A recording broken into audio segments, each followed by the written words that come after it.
कि छीना झपटी लूटपाट और चारों ओर तबाही है। चोर नहीं मुझे चोरा के देता चोर बनी है। चोरी और सीना चोरी और चोरी भी सरकारी है। चोर चोरों से भाई चोर जात अधिकारी है। हर पुरुष अंधी बनी है, हर पुरुष हत्यारी है, हर पुरुष के हर पाए पर पंजी की गद्दारी है। देश की गर्दन के ऊपर सियासत का खूनी पंजा है। पुलिस और अफसरशाही का बढ़ता रोष कंजा है। सांसद से लेकर सड़क तक जंगल के कानून यहाँ, और जिसने भी आवाज उठाई होता उसका खून यहाँ होता। इसका आप तो लगता है भारत में चंडी का नर्तन होगा, परिवर्तन तो होगा लेकिन पूरी परिवर्तन होगा। इसको कोई रोक नहीं पाएगा। जैसे महाभारत हुई, राम राज्य में मारे गए लोग मारे जाएंगे, तभी ये परिवर्तन होगा। सुभाष का सपना था, सुभाष का सपना पूरा सुभाष ने कहा बच्चों। ऐसे इनको जब सुभाष जाने लगे, ऐसे इनको मेरी जंग तब तक जारी रहेगी जब तक दुनिया में पूर्ण रूप से परिवर्तन न हो जाए, आजादी न आ जाए, तब तक मेरी जंग जारी रहेगी। कहा बच्चों इतने दिन कहाँ जिंदा रहोगे? कहा अध्यात्म में चाहिए। अपनी उम्र को अपनी योग साधना की क्रिया से अगर आप 100 साल जीते हैं तो 200 साल जी सकते हैं। इसलिए आपको तमाम उदाहरण देंगे। कोई 150 साल मरा है, अभी आप देखिए कितने कितने लोग कितने कितने साल से पैदा हैं। वो देखिए आपके खरगोन जिले में मध्य प्रदेश में आज कितने बुजुर्ग हो गए और उनका दीपक हाथ से जलता है। उन्होंने क्रिया की है, योग साधना की है। ऐसे नहीं कि वो बाबा बन गए। इसलिए उनका कहना है इनको बता दो, शर्तों का फोड़ा नेता स्वतंत्रता के फाटक पर, सारे नेता पागल हो गए आजादी के नाटक पर। गांधी रोते हैं नेहरू पटेल को पटा लिया, जिन्ना को भड़का करके कौमी दंगा कर दिया। हिंदू मुस्लिम के आस से पड़े हुए पाकिस्तान बना, भगत सिंह अशफाक का हिंदुस्तान बना। 52 वर्षों के पट्टे पर मिली हुई आजादी थी, आजादी का इसके अंदर छुपी हुई बर्बादी थी। लोकतंत्र की न्याय व्यवस्था को अपनाया जाएगा, संविधान की हजारा इंग्लैंड से पास कराया जाएगा। जो 16 अरब रुपया कर्जा इंग्लैंड के ऊपर भारत मान न पाएगा, यदि सुभाष आता है तो इंग्लैंड को सौंपा जाएगा। भारत का गुमनाम पुलिंदा खोल हमें दिखलाने को, शर्तों का गुमनाम पुलिंदा खोल हमें दिखलाने को, नेताजी तैयार खड़े फिर से युद्ध रचाने को। अगर नहीं मानोगे देश के नौजवानों ऐसा संतो तो खून खराबे को कोई रोक नहीं पाएगा। इसलिए प्रकृति बिल्कुल तैयार है, वो ईश्वर तैयार है। राम से बड़ा जो ईश्वर है वो तैयार है, उसने अपनी तैयारी कर ली है। इन नेताओं से बड़ा वो सुभाष नेता है। भारत में एक ही नेता था जिसका नाम नेताजी सुभाष चंद्र बोस था, और है और रहेगा। आज तो तमाम नेता नहीं लेता है, ये नेता नहीं, इनको लेता को इसमें भी लेते हैं। इसमें एक में शराब, एक में शराब सुंदरी और मस्त होकर के घूमते हैं। 5 साल ये खूब घूमते हैं। अरे कांग्रेस ने ज्यादा लूटा, भाजपा कह रही, और भाजपा कह रही कांग्रेस ने ज्यादा लूटा। ये आपस में 5 साल से झगड़ा चला रही। 3 महीने जब चुनाव रह जाते हैं तो गांव में माताएं बहनें कहती है जब पहला दौरा गिरता तो मेढक बोलने लगता। कहीं भैया बारिश हुई मेढक बोलने लगा तो कहीं कैसे, कहीं उसी तरीके से जब 5 साल में 3 महीने चुनाव के आते हैं, इनकी गाड़ियां, इनके बैनर, बड़े बड़े पोस्टर लग जाते हैं और साधुओं को साथ में लगा लेते हैं। साधुओं को साथ में फोटो लगाते हैं, इसके बाद जब जीत जाते उखाड़ करके फेंक देते साधुओं को नहीं रखते। इसलिए उनका बड़ा बड़ा जलवा कायम हो गया। बड़े बड़े जुमलेबाजी छोड़ते हैं। एक बड़ा कर्जा माफ करूंगा, तुम्हें कैसे 400 का दवा कहा, मैंने कहा ही नहीं। अब कहा मैंने कहा ही नहीं 400 का, कहा मैंने तो नहीं कहा था। इसलिए तमाम जुमले छोड़ते हैं साधु संतों के प्रति, किसान के प्रति, गरीब के प्रति, नौजवान के प्रति। लेकिन महंगाई, गरीबी, भूखमरी, कत्लेआम, छीना झपटी, लूटपाट, गौरक्षा, गौहत्या और ये माता बहनों के साथ खुलेआम चौराहों पे बलात्कार करना, 5-5 साल लड़की के साथ बलात्कार करना, ये कौन कराता है? इतना बड़ा शासन, इतनी बड़ी व्यवस्था, इतनी बड़ी योजना, और कैसे बदमाश किसी लड़की को छेड़ सकता है? इनके खूनी रगों में वो चीज बनी, यही कराते हैं। और न कराते हो तो इनसे कहीं गंगा जी में खड़े करके करवा लो, कसम कि तुम्हारे बिना एक पत्ता भी नहीं हिलता है। जो भी देश में, जो भी संसद भवन में बैठ करके संसद भवन नहीं चला सकता, माँ बहन के साथ खिलवाड़ करता है, उसको इस संसद भवन में, पार्लियामेंट में, विधानसभा में बैठने का कोई अधिकार नहीं। इसलिए मैंने कहा इनसे बहुत कुछ कहा है बच्चों, अब जाग जाओ। कि खून पसीना बहने पर भी पेट नहीं भर पाता है, उधर पेट नंबर 2 का दिन रात खुलता जाता है। खाल खींच डाली गरीब की महंगाई के हंटर से, आते में बाहर कर डाली बेकारी खंजर ने, बच्चों का पढ़ना लिखना ऊपर से वाली शहजादी, और रोटी रोजी गई जहां तुम हंसते तक बुलवा दी।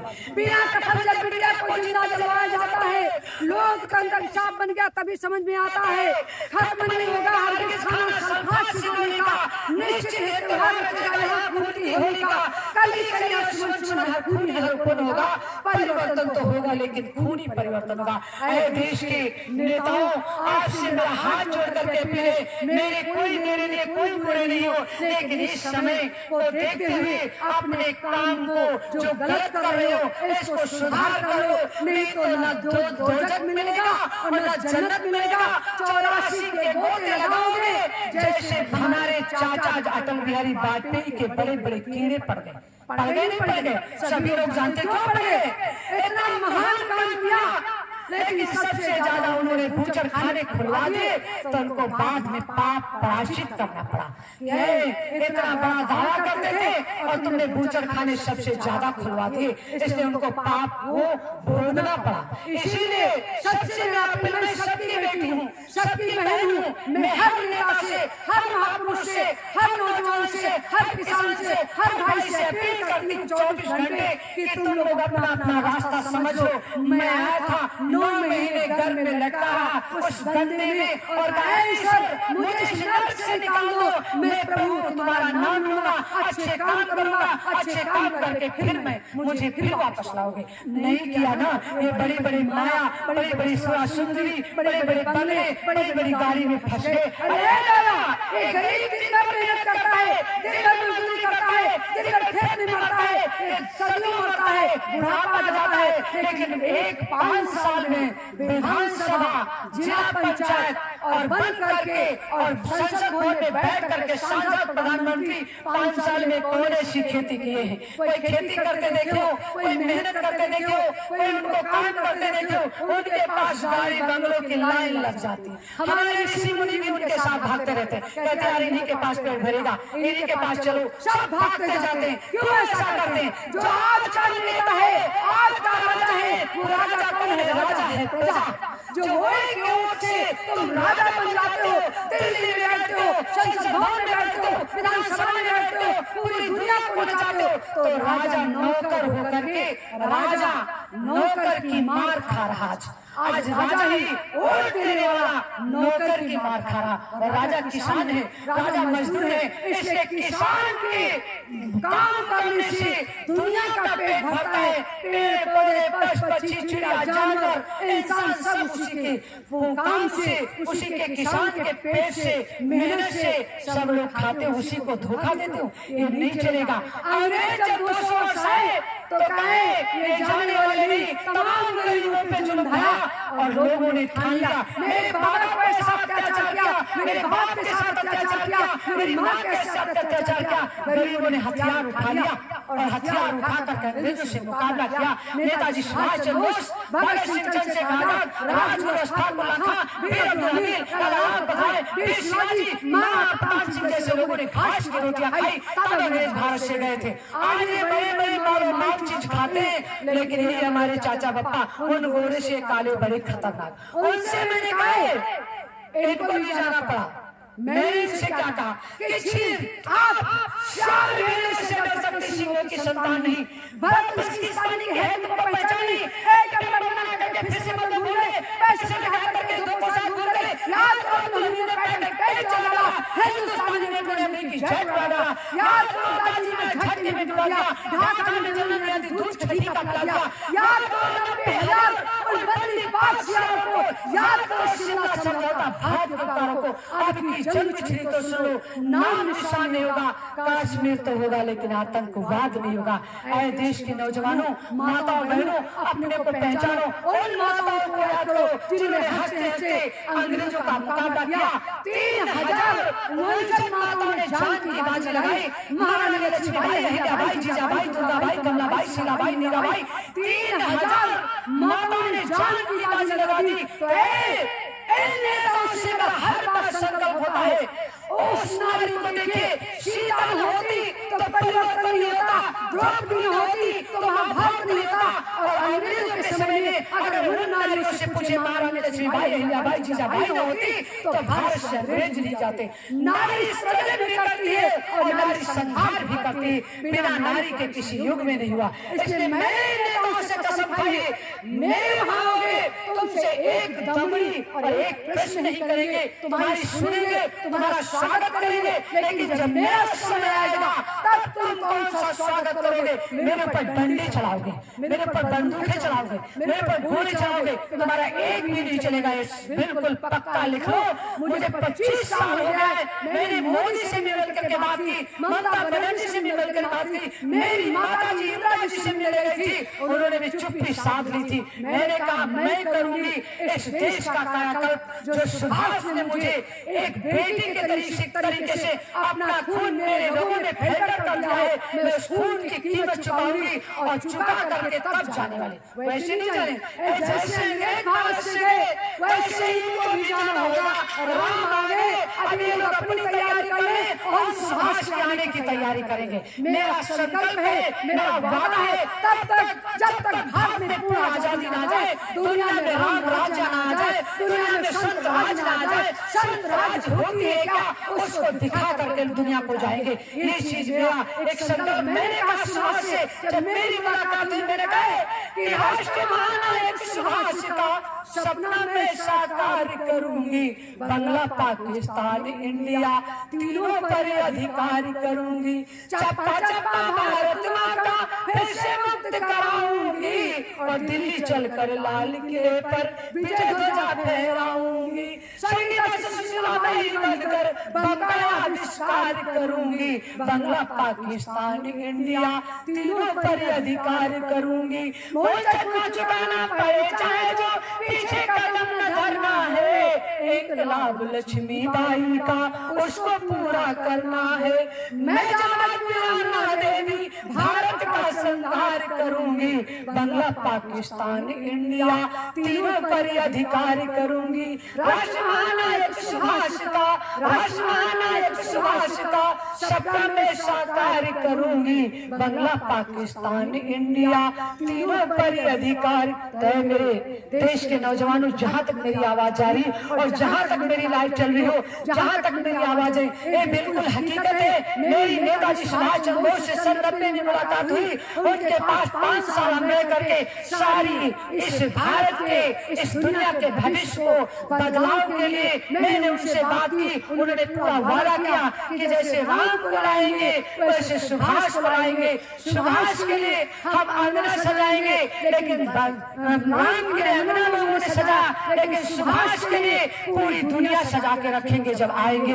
इसलिए इस भूमि पे भेजा है सुभाष ने, सुभाष ने रह करके शक्ति अर्जित की इस जमीन पे। हम झूठ नहीं कहने आए, नहीं तो आज यही अरबापुर के गांव के लोग कुछ जब जाने कि यहाँ सुभाष रहे थे तब हमको जीने दिए नहीं, भगा रहे थे हमको, कहा इनको भगाओ नहीं, जमीन पे कब्जा कर लेंगे। और जब जान गए कि जिसका काम करने लोग आए हैं, जिस महापुरुष का वो सुभाष कभी यहाँ आया था, हम लोग भैंसे चराने आते थे तो सुभाष यहाँ साधना करते थे, वही सुभाष जिन्होंने अंग्रेजों के छक्के छुड़ाए। मैंने सुभाष से कहे, इनसे कह दो सुभाष रहेगा, जाकर के इनको बता दो कि लाल कर दिया तुमने श्रीनगर की माटी को, किस कपड़े में छेड़े तो छेड़े हल्दी माटी को, जहर पिला कर बजे कश्मीरी पवानों को, भेज रहे लालच में ऐसे नादानों को, खुले शस्त्र और खुले प्रशिक्षण पूरी शैतानी है, सारी दुनिया जान चुकी सब हरकत पाकिस्तानी।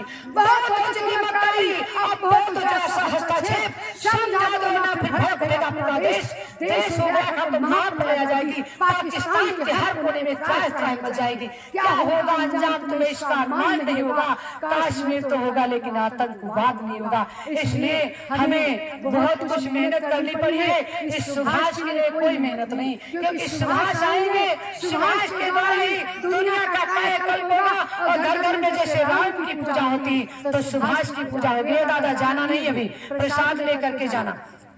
इसलिए आप लोगों से मेरी प्रार्थना है, मैंने भी इनसे कहा कि कितने दिन हो गए लोग झूठे कहते हैं कि राम का मंदिर नहीं बनेगा तो राम का मंदिर बन गया।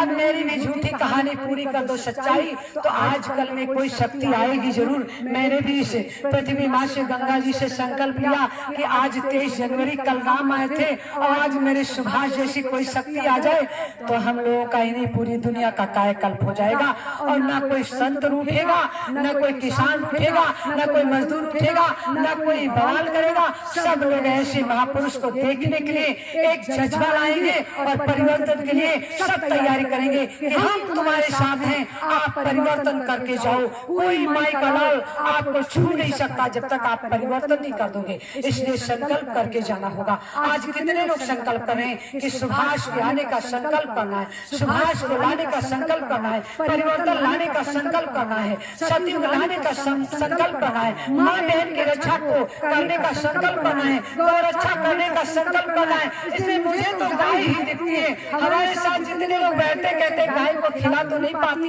लेकिन इनकी आत्मा में गाय ही बैठी रहती 24 घंटे। जब जाती गाय देखती तो रोते हैं ये सब गाय किस दिन मेरे आश्रम में आएंगी और सबकी सेवा होगी। तो एक समय वो भी आएगा जैसे कृष्ण के साथ सभी गायें चिल्लाती थी और कृष्ण सबको भोजन कराते थे, माखन खिलाते थे, भूखों को, गरीबों के घर में जाते थे।